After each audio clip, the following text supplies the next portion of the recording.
Welcome back to our channel. It is a truly wild day to be a fan of the boldest and most beautiful drama on television because the fallout from this fashion war is literally getting physical, and I cannot even begin to process the absolute insanity of what just went down. Let's dive right into this absolute mess. You just look at Zenday walking down that sleek, unfamiliar hallway at Logan Designs, and you can practically see the heat radiating off his skin because his face is flushed, this deep, angry red that tells you everything you need to know about the absolute storm brewing inside his head. He is carrying those sketches in his hands, and his knuckles are completely white from gripping the portfolio so tightly because these aren't just pieces of paper to him. They are his blood and his sweat and his tears. These are the designs that were supposed to save Hope for the future and put him back on the map after being sidelined for so long by RJ and Thomas and everyone else who always seems to get a free pass at Forrester Creations, while Zenday has to fight and claw for every single scrap of recognition he ever gets. He is vibrating with this intense kinetic energy that feels so dangerous and raw. And you can tell he isn't thinking about the consequences or the optics or the fact that he is marching straight into enemy territory. He just wants answers, and he wants to inflict the same kind of agonizing pain that is currently tearing his own chest apart. And then he just bursts into her new office without even bothering to knock, because why should he show her any professional courtesy when she showed him absolutely none when she packed up her life and defected to the competition? The door slams against the wall with this echoing thud that makes Hope jump in her chair, and she looks up from her pristine new desk with this expression of pure shock that quickly melts into guilt because she knows exactly why he is there. Zenday doesn't even give her a chance to speak before he hurls that portfolio right at her desk, and the folder bursts open. The scrap sketches go flying everywhere like dead leaves caught in a hurricane, and they scatter across her keyboard and flutter to the floor in this tragic visual representation of a career that has just been completely obliterated. It is such a messy and chaotic moment, and it feels so incredibly human because you can see the exact second Zenday's heart breaks all over again just looking at his discarded work.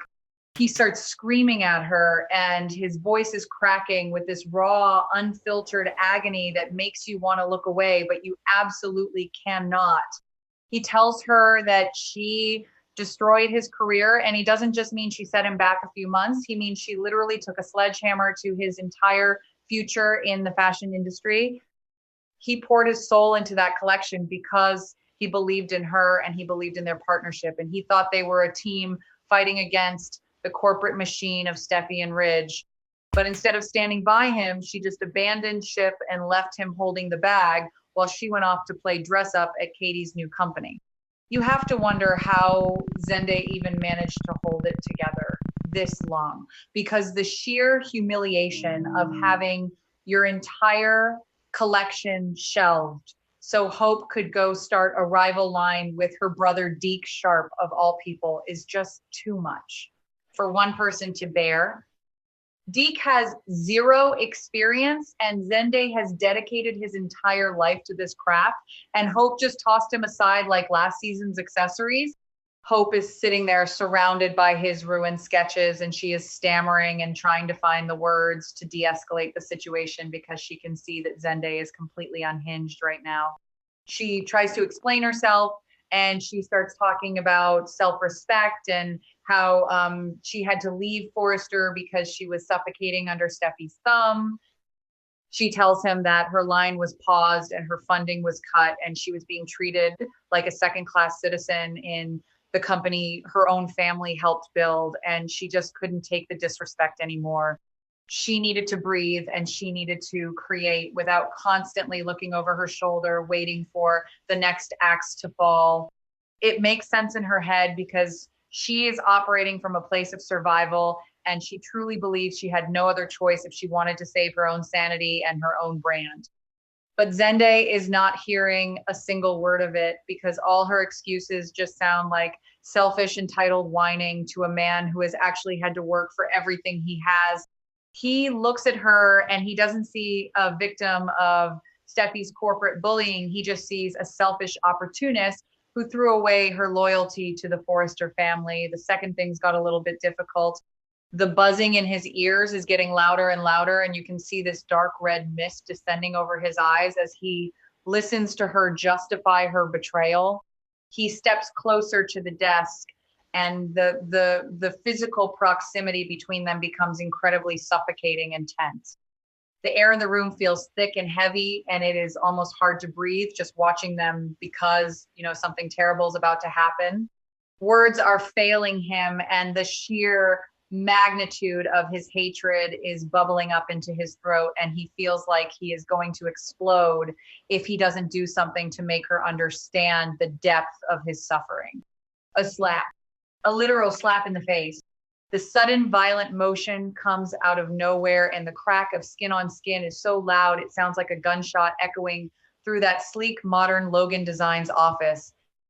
Zende loses all control, and he brings his hand across her face with such terrifying force that Hope's head violently snaps to the side and her hair flies across her eyes. It happens so fast, but it feels like time completely stops in that exact fraction of a second. The kinetic energy of the blow sends a shockwave through the room, and then there is just this immediate deafening silence that is so heavy it feels like it could crush them both. Hope slowly brings her trembling hand up to her stinging cheek, and her eyes are wide with this sheer, unadulterated terror and disbelief. The redness is already blooming on her skin in the exact shape of his handprint, and she is just staring at him like she is looking at a complete stranger, because the Zende she knew would never in a million years resort to physical violence. But the Zende she knew is dead and gone, and the man standing in front of her is a monster created by her own ambition and her own careless disregard for the people she left behind. The physical shock radiating through her body is nothing compared to the emotional devastation of realizing that this bridge isn't just burned, it has been blown to absolute pieces, and the ashes have been salted. Zende doesn't even look remorseful, and that is the most terrifying part of this entire ordeal. He stands there breathing heavily with his chest heaving up and down, and he points a shaking finger at her and berates her with the most venomous words he can possibly summon. He calls her a selfish traitor, and the words hit her almost as hard as his hand did. He tells her she threw away Forrester loyalty for her own personal ambition and that she doesn't care about anyone but herself. He spits the words at her like they are poison, and you can see the absolute disgust in his eyes. He looks at her like she is something foul that he just scraped off the bottom of his shoe, and the contempt is so pure and so concentrated that it makes your stomach churn. What does loyalty even mean in this fashion war anymore? Because Zende genuinely believed they were fighting the same battle, but Hope just used him as a stepping stone and then kicked him into the dirt when a better offer came along. The legacy of his grandfather, Eric Forrester, means everything to Zende, and he feels like Hope just spat on that legacy and laughed in his face while she did it. He is screaming about loyalty and family and betrayal, and the words are just washing over Hope as she continues to hold her burning cheek. The tears are welling up in her eyes and spilling over her eyelashes and tracking down her face, but she doesn't even try to wipe them away because she is completely paralyzed by the horror of what her choices have wrought. She looks at the scattered sketches on her desk and the floor, and she realizes that their close working relationship is permanently over. All those late nights in the design room, drinking terrible coffee and brainstorming ideas and laughing about the future are just gone forever.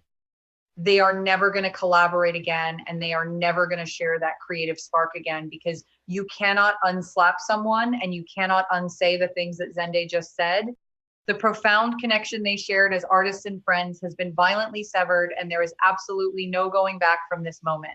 The tragedy of two brilliant creatives being completely destroyed by this toxic corporate warfare is just so heartbreaking to witness.